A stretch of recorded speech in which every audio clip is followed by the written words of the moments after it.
A ver, queridos amigos, sustancioso, muy sustancioso, el capítulo 4 de la serie El caso Sancho, donde se puede ver una especie de panorámica de cómo se llevó a cabo el caso Daniel Sancho, porque, como ya sabrán, las cámaras lo grabaron todo desde el minuto cero. Solo él y yo sabemos lo que ha creado como padre e hijo este caso, dice Rodolfo Sancho. Yo, queridos amigos, al oír esta frase imaginé que también solo Daniel y su padre saben exactamente lo que ocurrió. ¿Y por qué? Y atención, porque durante el relato sobre el juicio salta una sorpresa porque Sancho habló en una de sus declaraciones, probablemente no sé si fue en el primer día que se le permitió hablar, habla de una pareja mujer de Edwin Arrieta. También dijo que nunca había recibido dinero de su víctima y que nunca antes del crimen Edwin le había pedido mantener sexo. Esto es una novedad. Y otra sorpresa más cuando Juan Gospina introduce también a una pareja mujer de Edwin. Él dice familia y habla de un tercero en discordia que es Daniel, dando a entender que Arrieta tenía pareja mujer, y Sancho le mata por celos. Ojito, impresionante argumento del letrado de la acusación del que habla tras la sentencia. A la pregunta de ¿qué le dijiste a tu hijo cuando supo la sentencia?, Rodolfo Sancho responde que le dijo: estate tranquilo, que esto es una guerra y esta solo es una batalla, y que se quedó más tranquilo y volvió a su estado de ánimo habitual, declara Sancho, el padre. También asegura que no esperaba la sentencia de cadena perpetua y que, aún así, confía en que su hijo va a ser trasladado a España en poco tiempo. Y asegura que hay contradicciones entre lo que él vio y vivió en el juicio y lo que recoge la sentencia. Dice que no ha quedado probada la premeditación con lo aportado por los testigos, los cuales terminaron sirviendo también para la defensa. Aquí ha pasado algo, dice Rodolfo Sancho. Lo que ocurrió en el juicio no se refleja en la sentencia. Aquí ha pasado algo, no sé qué es, pero ha pasado algo. O el juez es un gran actor o a mí me ha engañado. Sorpresa también con una declaración de Sancho en el juicio, donde habla de esto, de que Arrieta tenía novia mujer, y que nunca hasta ese día del crimen le había pedido tener relaciones sexuales. Un cambio de declaración que sorprendió en el juicio y que su padre, Rodolfo Sancho, no valora como relevante, y dice que tampoco el juez prestó atención a motivo alguno. Por su parte, ojo, atención, porque Ospina dice, : nosotros entendemos que más allá de lo que se habló en el juicio, Daniel Sancho tenía una vida en España que no se correspondía con lo que aparentaba. Y dice que Arrieta toma la decisión de venir a España a vivir, se supone, esto lo digo yo, que lógicamente esto se lo tendría que haber contado otra persona, Darling, supongo, o alguien del entorno muy estrecho de la víctima, porque Edwin no pudo contárselo, es evidente. Y dice que tenía intenciones de abrir una clínica en Madrid o en Barcelona. Y aquí viene algo que no se puede entender, queridos amigos, porque dice: si tenemos a una persona, estas son palabras de Ospina, si tenemos a una persona con una pareja y una familia conocida y de bien, y aparece un tercero que la distorsiona, creo que eso pudo haber llevado a la mente de Daniel Sancho a cometer este crimen tan atroz. Esto es lo que yo decía, que introduce una idea de celos por parte de Daniel Sancho como motivo para eliminarle. Esto es nuevo. Y la producción de la serie le pregunta cómo es posible que hubiera mantenido hasta ese momento el tema del móvil del crimen tan al margen del caso mediático, y Ospina responde que él sabía que en Tailandia la motivación sentimental, pasional, sexual, económica o whatever no era procesalmente relevante, tal y como también asegura Rodolfo Sancho, y que buscaban la mayor pena posible para el asesino confeso del familiar de su cliente. Luego, haberlo conseguido finalmente con la sentencia ha sido un éxito profesional y un resarcimiento para la familia Arrieta, a quien les mortificaba, según Darling, que esa persona, Sancho, pudiera quedar libre después de lo que hizo. De manera que con la sentencia de cadena perpetua se hizo justicia y creo que todos pensamos igual cuando la conocimos. Otra pregunta, Rodolfo Sancho, es ¿qué le dijiste a tu hijo cuando se produjo el fallo? Y Sancho, el padre, responde que él hizo todo lo que pudo por su hijo.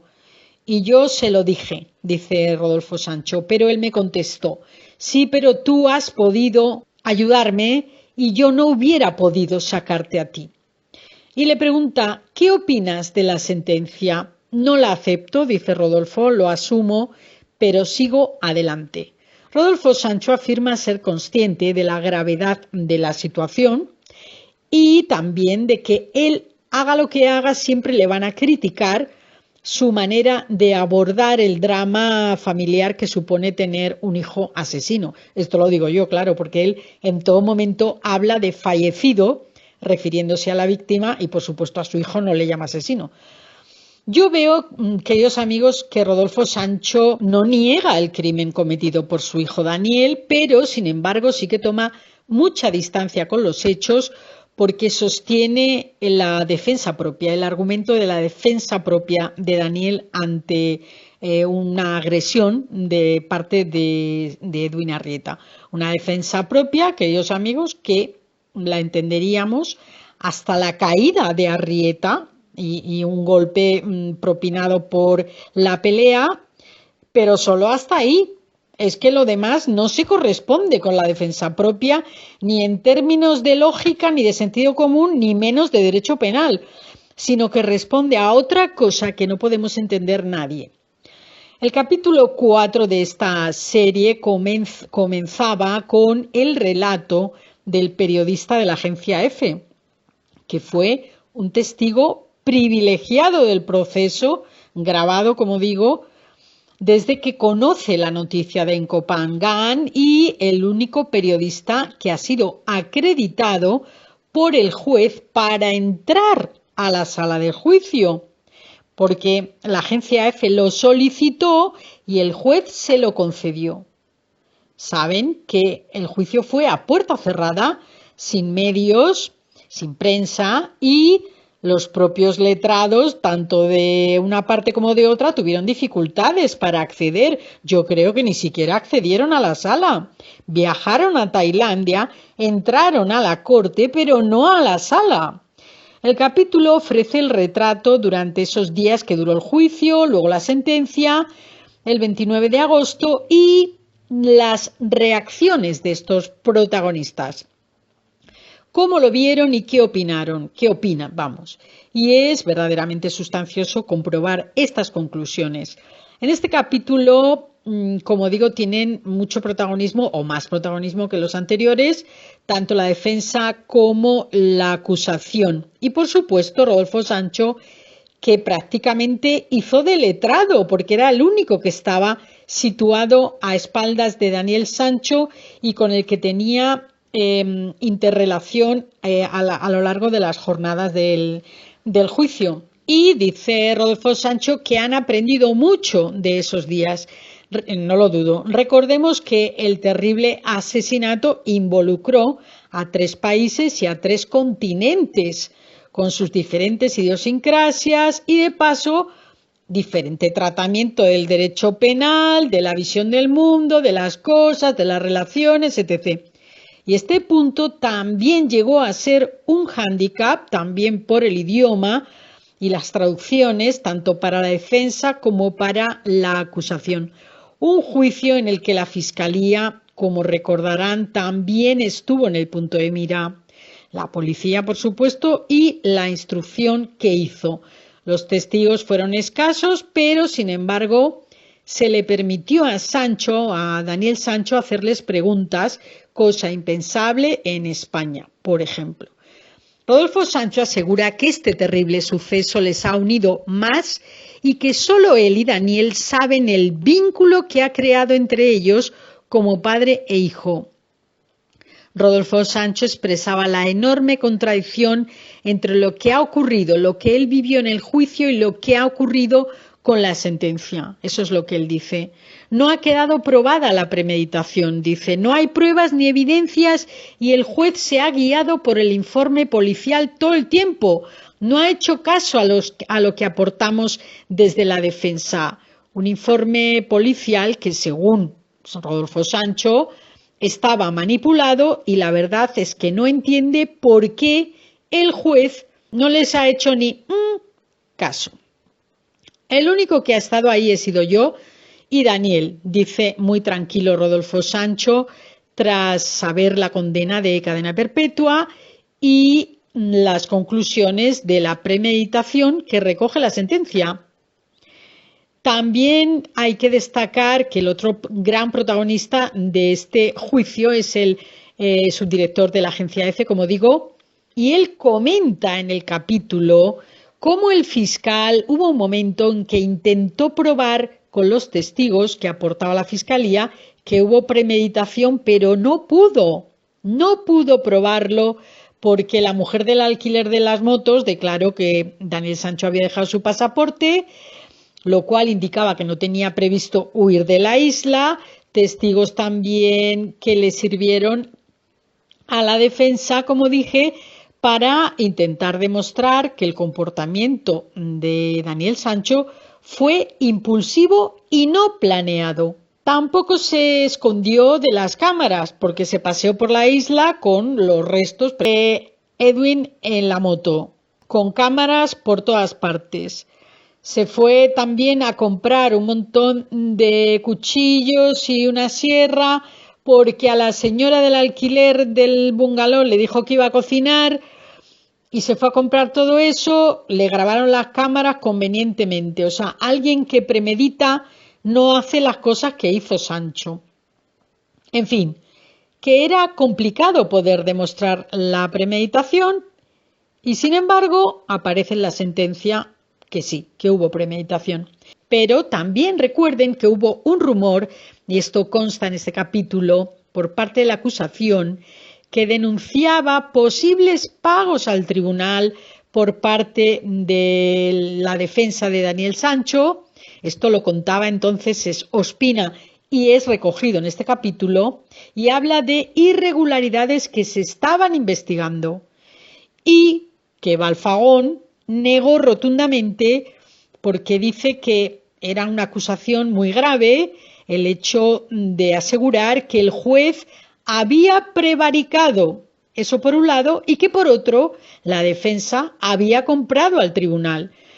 Valfagón lo niega y habla de esta guerra sucia de la que estoy hablando. Es una guerra sucia por parte de ambas partes, valga la redundancia, ya que ambas partes defienden sus intereses, que son contrapuestos, como todo el mundo sabe. Y habla y señala Valfagón a esta guerra sucia iniciada por parte de una persona, dice, y no quiero dar el nombre, dice, yo solo me puedo imaginar personalmente que habla de Juan Ospina. Respecto del arrepentimiento de Daniel Sancho, su padre afirma que hay una línea muy fina, dice, entre el arrepentimiento y la culpa, ya que Daniel Sancho insistía en que él se defendía de una agresión de Edwin, pero que en el alegato final de Daniel Sancho, este dijo lo normal de un ser humano, dice Rodolfo Sancho, y es lamentar la pérdida de una vida. Y bueno, la verdad es que en este punto todo lo que diga Daniel Sancho no puede ser admitido como normal, queridos amigos, porque nadie normal es capaz de hacer una cosa tan terrible como la que él hizo después de la muerte de Edwin Arrieta. O sea, es que Nadie es capaz de hacer una cosa así, o muy pocas personas, aunque cada vez más, lamentablemente. No es normal ni es entendible bajo ningún punto de vista una acción como la que hizo. Es imposible, ya que lo normal hubiera sido pedir ayuda, auxilio, policía, ambulancia, etcétera. Pero hizo lo que hizo porque necesitaba encubrir una relación oculta de la que seguramente se avergonzaba, una relación inexplicable ante su entorno, su círculo social, su familia, y de paso eliminar físicamente todo rastro de esa relación, de ese vínculo. Lo que hizo es que parece obra de alguien que descargó muchísima ira sobre la víctima y eliminar el rastro físico de la misma, tal y como hizo. Sinceramente es que tampoco era la manera más eficaz porque los restos se terminaron encontrando en los vertederos. De manera que, presa del pánico, como decía Rodolfo Sancho en el capítulo 3, pues yo creo que más bien presa del terror que supone haberse enfrentado a una extorsión, a chantajes que involucraban tanto a su familia como a su círculo, porque la víctima, según Daniel Sancho, lo amenazaba de contar su historia. Una historia que seguimos viendo así como medio vislumbrando como una especie de relación carnal por dinero, pero ojito, con cifras muy superiores a las de un vulgar chapero, como decimos en España. Cifras que rondan los 300.000 anuales, que por supuesto no se dice ni media palabra de este vínculo económico. Así que estamos, queridos amigos, ante un crimen completamente atroz, con un condenado a cadena perpetua y no sabemos por qué. O sea, solo lo saben Sancho y puede que su padre, Rodolfo Sancho, me refiero al porqué de los motivos.